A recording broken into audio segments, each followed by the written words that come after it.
मंदिर में रखी घंटी, मूर्ति और जलने वाले दीपक के साथ यह गलती भूल कर मत करना, वरना हो जाओगे बर्बाद। घर में आएगी कंगाली और गरीबी।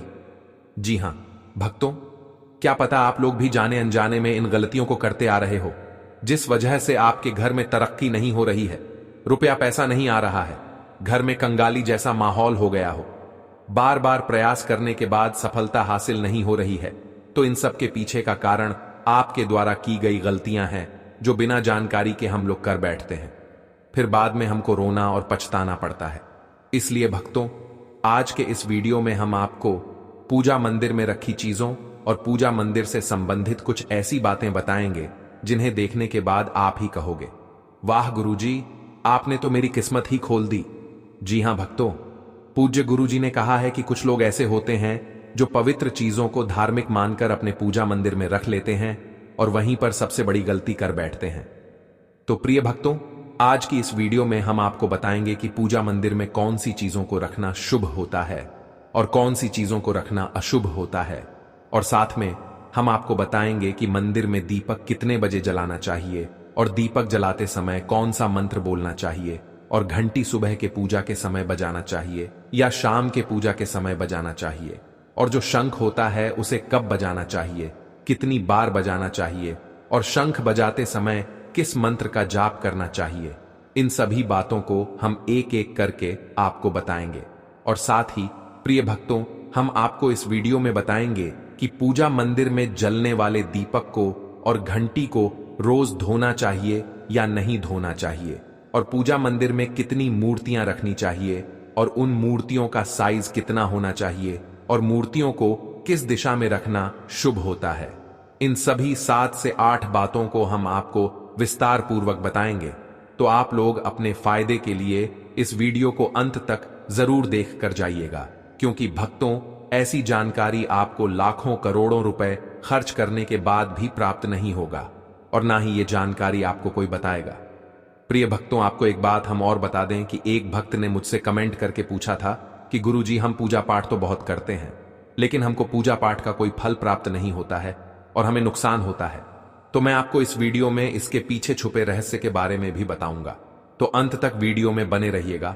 और साथ ही प्रिय भक्तों, वीडियो को एक प्यारा सा लाइक जरूर करें। दोस्तों देखिए, बात ऐसी है कि हमारा काम तो है सलाह देने का, हम तो केवल सलाह ही दे सकते हैं।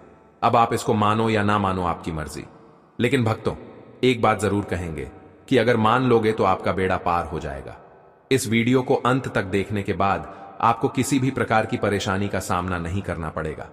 आगे आपकी मर्जी, आप खुद ही इतने समझदार हो। तो चलिए भक्तों, इस वीडियो में हम ज्यादा बकवास ना करते हुए वीडियो को शुरू करते हैं। भक्तों, पूज्य गुरुजी कहते हैं कि पूजा हमारे जीवन का एक अहम हिस्सा है। हर कोई किसी न किसी देवी देवता की पूजा जरूर करता है। कोई मां दुर्गा को मानता है तो कोई भगवान श्री विष्णु की आराधना करता है। पूजा करने से जीवन में सुख समृद्धि आती है और हमें उसका फल भी मिलता है। लेकिन क्या आप जानते हैं कि कई बार हमारी छोटी छोटी गलतियां ही पूजा का पूरा फल मिलने में रुकावट बन जाती है। ये गलतियां अक्सर अनजाने में होती हैं और हम इन्हें मामूली समझकर नजरअंदाज कर देते हैं। शास्त्रों में इन बातों का विशेष उल्लेख किया गया है ताकि हम अपनी पूजा का संपूर्ण फल प्राप्त कर सकें। आज हम आपको घर के मंदिर में दिए और घंटी के सही उपयोग के बारे में बताएंगे। क्या आपको पता है कि दिया रोज धोना चाहिए या हफ्ते में 1-2 बार? अगर दिया धातु का है तो उसकी सफाई कब करनी चाहिए, और मिट्टी के दिए का उपयोग किन विशेष अवसरों पर करना चाहिए? साथ ही मंदिर में कैसी घंटी होनी चाहिए, उसे कितनी बार बजाना चाहिए और किस समय बजाना चाहिए? क्या शाम की पूजा में घंटी बजाना उचित है या नहीं? इन सभी सवालों के जवाब आपको इस वीडियो में मिलेंगे। भक्तों, इस वीडियो को पूरा देखना बहुत जरूरी है, क्योंकि अधूरी जानकारी कभी कभी गलत फहमियां पैदा कर सकती है। कई लोग वीडियो को बीच बीच से देखकर छोड़ देते हैं, लेकिन ऐसा करने से वे पूरी जानकारी प्राप्त नहीं कर पाते। आधी अधूरी जानकारी से कोई भी व्यक्ति सही लाभ नहीं उठा सकता। इसलिए अगर आप इस विषय में गहराई से जानना चाहते हैं तो वीडियो को पूरा देखें। अब एक बात और, कुछ लोग ऐसे होते हैं जो नाच गाने, अर्धनग्न लड़कियों और लड़कों की वीडियो को खूब देखते हैं, उन्हें लाइक और सब्सक्राइब भी करते हैं, लेकिन जब बात ज्ञान और धर्म की आती है तो वीडियो को अधूरा छोड़कर चले जाते हैं। ऐसे लोगों को समझना चाहिए कि सच्चे ज्ञान से ही जीवन में सफलता और शांति मिलती है। अगर आपको सच में अपने जीवन को अच्छा बनाना है तो सच्चे ज्ञान की ओर कदम बढ़ाइए। तो भक्तों, ज्यादा समय ना लेते हुए अब वीडियो शुरू करते हैं। भक्तों, आज हम आपको बताएंगे कि पूजा में उपयोग किए जाने वाले दिए और मंदिर की घंटी से जुड़ी कुछ महत्वपूर्ण बातें, जिनका सही तरह से पालन करने से आपकी पूजा का फल कई गुना बढ़ सकता है। अक्सर लोग इन छोटी छोटी बातों को नजरअंदाज कर देते हैं, जिससे पूजा का पूरा लाभ नहीं मिल पाता। तो आइए जानते हैं कि दिए और घंटी का सही उपयोग कैसे करें। सबसे पहले बात करते हैं मिट्टी के दिए की। जब भी कोई बड़ा त्योहार आता है, खासकर दिवाली, नवरात्रि या किसी विशेष पूजा अनुष्ठान का आयोजन होता है, तब मिट्टी के दिए जलाने की परंपरा होती है। यह बहुत ही शुभ माना जाता है। घर के मंदिर में या दरवाजे के पास इसे जलाने से घर में सकारात्मक ऊर्जा बनी रहती है। मिट्टी का दिया शुभता का प्रतीक माना गया है और इसका उपयोग करने से किसी भी प्रकार का वास्तु दोष नहीं होता। लेकिन मंदिर में इसके उपयोग से जुड़ा एक विशेष नियम है, जिसे बहुत कम लोग जानते हैं। मिट्टी के दिए को केवल एक बार जलाने के बाद दोबारा मंदिर में नहीं रखना चाहिए। हर बार नया मिट्टी का दिया जलाना ही शुभ माना गया है। ऐसा करने से घर में सुख समृद्धि बनी रहती है और देवी देवताओं की कृपा प्राप्त होती है। अब बात करते हैं धातु के दियों की। आपने देखा होगा कि कई लोग पूजा में पीतल या तांबे के दियों का उपयोग करते हैं। ये दिए न सिर्फ दिखने में सुंदर लगते हैं, बल्कि इनका धार्मिक महत्व भी बहुत ज्यादा है। अगर आप भी धातु के दिए का उपयोग करते हैं तो इसकी शुद्धता बनाए रखना बेहद जरूरी है। पूजा में उपयोग किए जाने वाले किसी भी चीज को अशुद्ध नहीं रखना चाहिए, खासकर दिया तो बिल्कुल भी नहीं। इसलिए इसे रोज साफ करना चाहिए। सबसे अच्छा तरीका है कि इसे गंगा जल से धोया जाए। गंगा जल से इसे शुद्ध करने से इसकी पवित्रता बनी रहती है और घर में सकारात्मक ऊर्जा का प्रवाह होता है। कई लोग इसे हफ्ते में 1 या 2 बार ही साफ करते हैं, लेकिन ऐसा करने से यह पूरी तरह से शुद्ध नहीं हो पाता। इसलिए इसे रोज धोने की आदत बनाएं। अब आगे इस वीडियो में हम आपको बताएंगे कि मंदिर की घंटी को कब और कैसे साफ करना चाहिए और इसे कितनी बार बजाना चाहिए। इसलिए इस ज्ञानवर्धक जानकारी को अधूरा छोड़कर मत जाइए। वीडियो को पूरा देखिए ताकि आपको सही जानकारी प्राप्त हो सके। भक्तों, अब बात करते हैं घर के मंदिर में रखी घंटी के महत्व और सही उपयोग की। आपने देखा होगा कि हर मंदिर में घंटी जरूर होती है, चाहे वह घर का मंदिर हो या कोई बड़ा देवालय।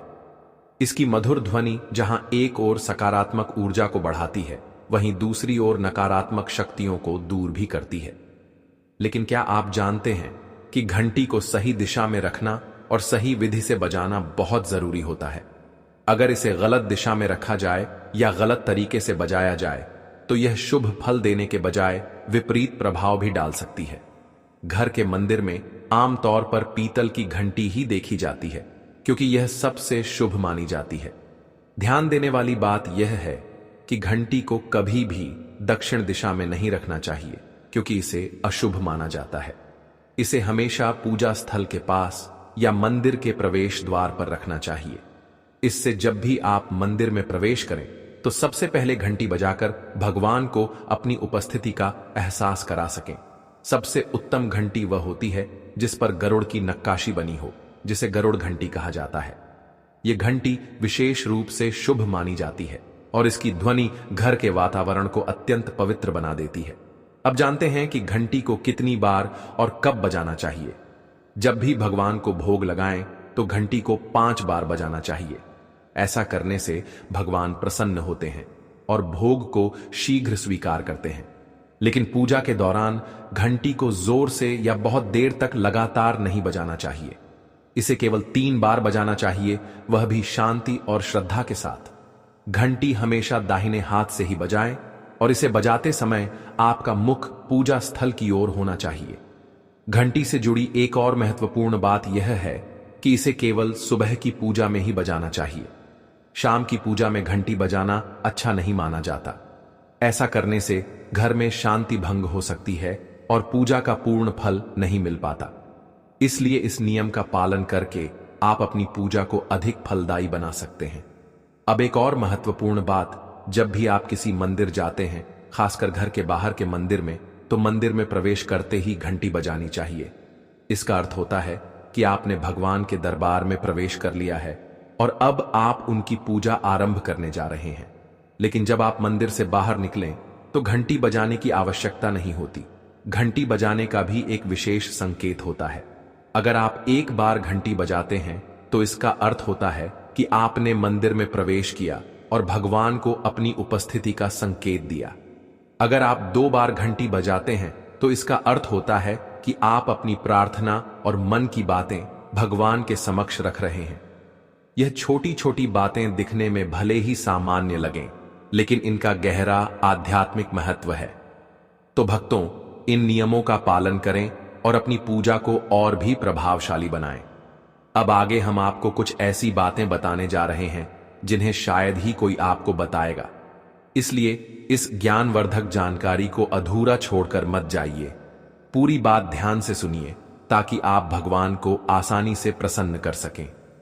लेकिन उससे पहले, अगर आप भी चाहते हैं कि लक्ष्मी माता का आशीर्वाद आप पर बना रहे, तो इस वीडियो को एक लाइक करें और आपके अपने चैनल द संध्या वॉइस को सब्सक्राइब कर लें और कमेंट बॉक्स में जय लक्ष्मी माता जरूर लिखें।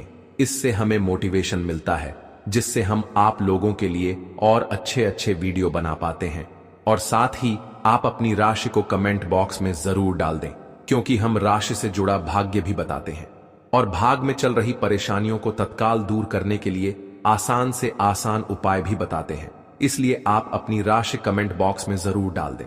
भक्तों, अब हम आपको बताने जा रहे हैं पूजा घर से जुड़े कुछ बेहद जरूरी नियम, जिनका सही तरीके से पालन करने से आपकी पूजा का प्रभाव कई गुना बढ़ सकता है।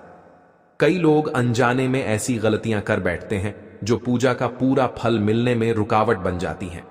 अगर आप चाहते हैं कि आपकी भक्ति भगवान तक पहुंचे और घर में सुख समृद्धि बनी रहे, तो इन बातों को जरूर ध्यान में रखें। सबसे पहली और महत्वपूर्ण बात यह है कि पूजा करते समय आपका मुख हमेशा पूर्व दिशा की ओर होना चाहिए। यह दिशा बहुत शुभ मानी जाती है, क्योंकि इससे सकारात्मक ऊर्जा का प्रवाह बढ़ता है और पूजा का प्रभाव तेज होता है। हालांकि अगर किसी कारणवश पूर्व दिशा में बैठकर पूजा करना संभव न हो, तो पश्चिम दिशा की ओर मुंह करके भी पूजा की जा सकती है। लेकिन सबसे उत्तम दिशा पूर्व ही मानी गई है। उत्तर दिशा में बैठकर भी पूजा की जा सकती है, लेकिन दक्षिण दिशा की ओर मुख करके पूजा करना वर्जित माना गया है। अब बात करते हैं पूजा घर की सही जगह की। घर की सीढ़ियों के पास या उनके नीचे पूजा स्थल बनाना अशुभ माना जाता है। इससे पूजा स्थल में नकारात्मक ऊर्जा का संचार हो सकता है, जिससे घर में शांति भंग हो सकती है। इसलिए पूजा घर को हमेशा ऐसी जगह बनाएं जहां शांति बनी रहे और वहां कोई अव्यवस्था न हो। भगवान का आसन हमेशा ऊंचा होना चाहिए। इसका अर्थ यह है कि जहां आप बैठते हैं वहां से भगवान की मूर्ति कम से कम 10 इंच ऊंची होनी चाहिए। भगवान की प्रतिमा को सीधे जमीन पर रखना अशुभ माना जाता है। इससे न केवल पूजा का प्रभाव कम होता है, बल्कि घर की सकारात्मक ऊर्जा भी प्रभावित हो सकती है। ऊंचा आसन रखने से ऊर्जा का प्रवाह सही दिशा में होता है और पूजा स्थल में पवित्रता बनी रहती है। जब भी आप पूजा करें तो हमेशा किसी चटाई, आसन या कालीन पर बैठकर ही करें। यह न केवल आरामदायक होता है, बल्कि इससे आपकी एकाग्रता और श्रद्धा भी बढ़ती है।